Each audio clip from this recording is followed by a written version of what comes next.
chỉ loại hồng nô hết chỉ phun cho hết môi á thì loại nâng chỉ mà nằm đây chỉ bạn cứ chỉ bạn để làm phần dùng ấy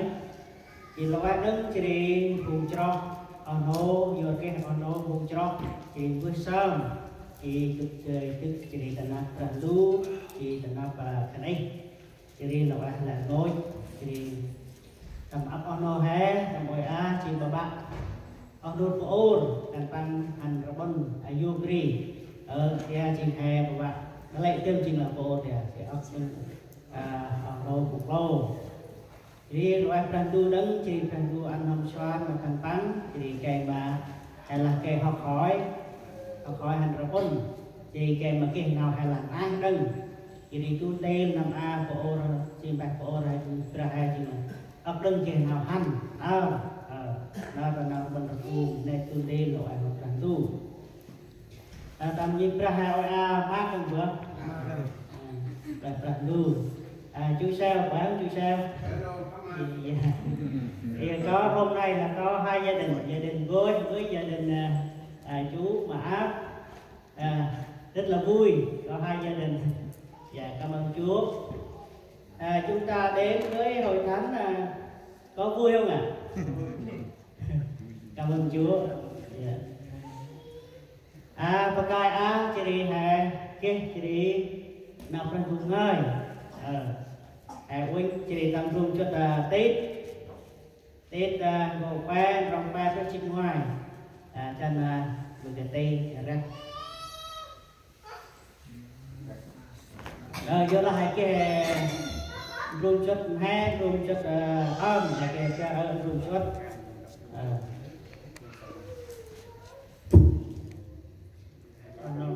nó hai bác cái rung chất hai bác nghe mình thế này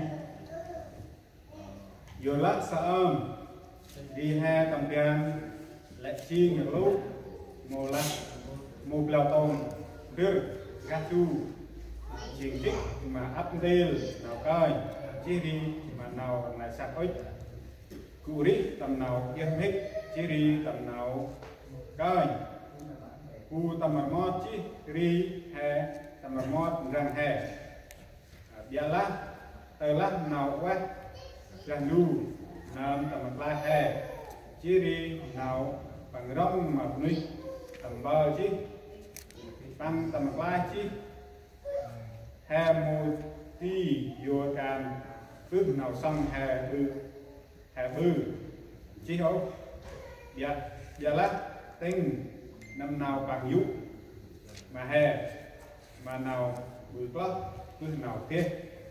hè chi đi nào bừng hè tay phước ra quên quá bằng hết mà hè mẹ la Giêsu Christ nam tầm bài cái mà hè mà cái nào cặp xong mà nào bằng dụ kia đi chìm đi tương nào cặp kinh mà nào đi nào rồ nào ngồi chỉ ngăn chúng ích mà mai từ ngăn nào cái mà phù cho chỉ mà bật du mà bật giăng bữa cả quay nào này quay chỉ đi tay mà nuôi bia lá tun nào tầm lách rú nào bòi dâu u tre nào tầm da chỉ đi nào tầm lách mà nào quay nhiều lát nào này một tay ốc chỉ đi thường tiền đi mà nuôi chui nào tầm lai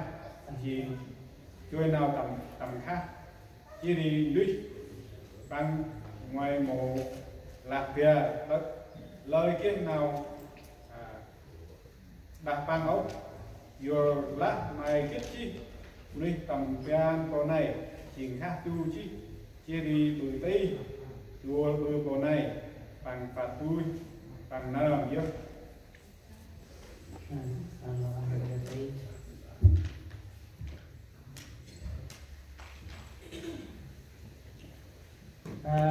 dan pemcerahnya jadi rakyat rom tam không? Nó hay sao nữa? Xin mời hội thánh đứng lên rồi 3 thứ tiếng, nó có 3 thứ tiếng, nó người Việt Mỹ, ok. Hay rất tầm tay nào ngơi hay là rất quay hay rất chỉ ấp ngập ớt kể mà hay grandi tay nào ngơi này hay rất Bằng con chỉ là Jesus Christ nào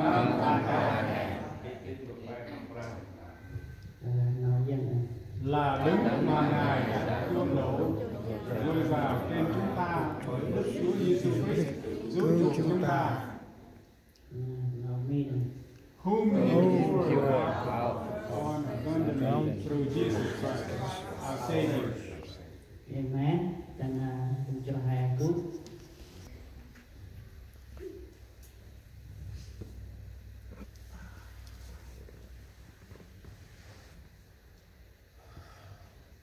Hai ông Quynh thì cứu.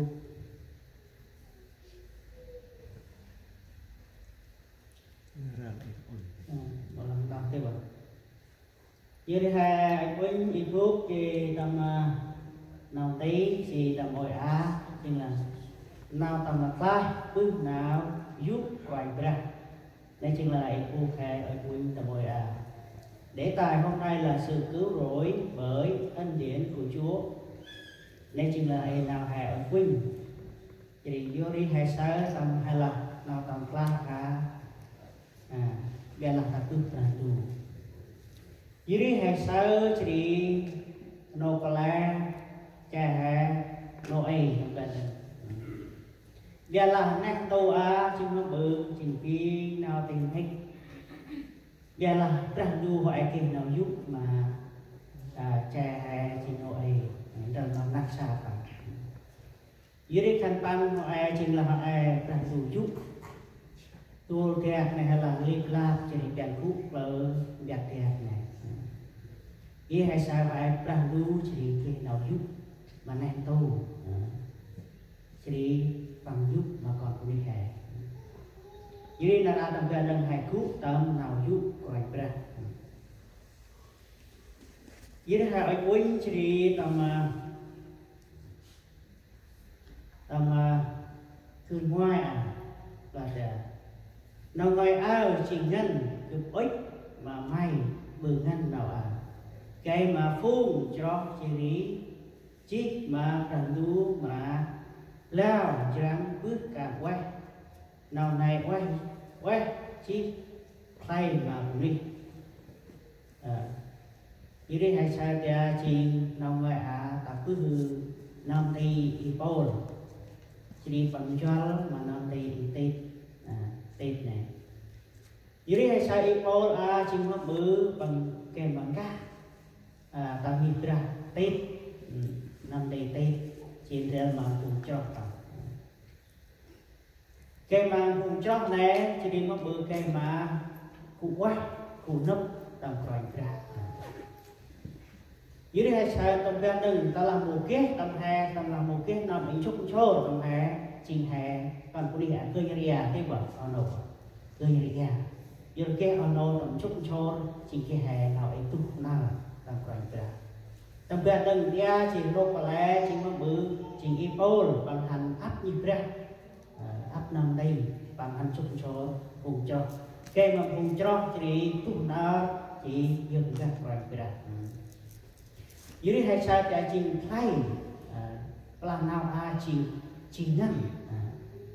ngân nào còi ra trình ngân vậy thì làm hôm cái vị vẽ nào còi ra trình ngân như là platiaคือ ích máy bự nhất nào platia cái mà các chỉ nằm đi tết chỉ rồi mà cùng cho cái này chỉ ngót đã platia chỉ răng bự cả quay nào này quá chỉ đi play lọc đi và đã hai dia mà bự răng thì lẽ nào này chỉ mà bự cái mà play dưới đây hai sao thì chính là nào cho hai đó là hai mùng chỉ rằng nào chỉ rằng ấp đây lần nó nổi chứ không kính đinh jirang ta là hay nhích đinh jirang này han hành jirang bảo bật đi hành jirang vương nơi hành jirang lại như hai bờ hai ngoan tay hành jirang han ro hành jirang chỉ đi hành trong mà quay ra hành jirang máu hành jirang tôi ta cú chỉ đốt thẻ máu cú đốt thẻ buồn độc miền này ấp ôi nó tơ chân prác mẹ đọc nhịp ra hay một cái chân prác chân độc miền một sự hình quá đăng đọc hình một cái đọc gật miền này ông cả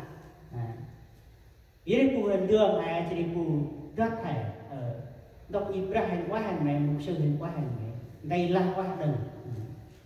vùng cho hình quá đăng hắn đọc hình này ý phụ đốt kèm mà ruột làm cho thẻ jadi hai saya nam jirang update nam jirang mua thưa này đang chỉ bằng kênh từ kênh trí giá này chỉ nam vừa lọt đây lại tóc jadi hai là chết chín đưa tầm mặt lại tầm hè chết chín đưa tầm hè đây là ta là hai một lòng mát một lòng jirang chỉ bằng mà ruột tầm ấp năm hè jadi kalau hai lau mat lau jirang jadi mau berjaya jing hai klay tầm hè kalau hai một lau mat lau đi hai jing mau bằng jing mau klay jadi hai sai nanti ipol berjaya jing là bằng lạc răng vàng bằng cả jadi tầm cùng cho cái klay này là ấp cùng cho chèn mà nấp cút tầm quay ra chèn mình chim tầm quay ra jadi hai saya tầm cùng cho hai rít tầm cùng đèn tú tầm cùng cho bằng một cái tầm kia nén tú rít chỉ mất bự thành bằng một trái ở làm tầm 10 tầm 1 tầm đặt tầm xoài thành bằng một trái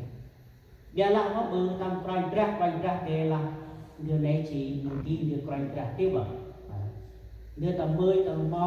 là đưa tầm xoài tầm ra lại mà này chỉ một kim đưa tầm tu quay ra đưa nén tú jadi hai sai bằng anh kìa bằng một cái tầm kia đó là hai tiếng đến đây chỉ hai cái nào play bằng quay ra jadi hai sai tầm rung chất Timothy yang kadang Timothy từ rồi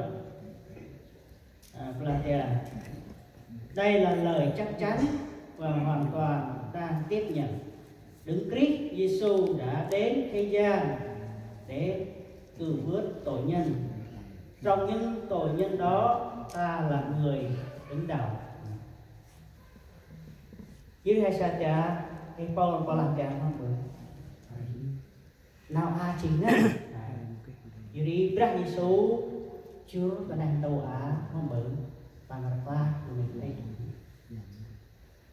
Jadi saja nào tí muốn chưa là làm cùng cho mình nào tí chính là cả thế gian lẽ một chỉ nặng đầu chỉ tây nói về nào tây Paul là cướp chính là hàng đầu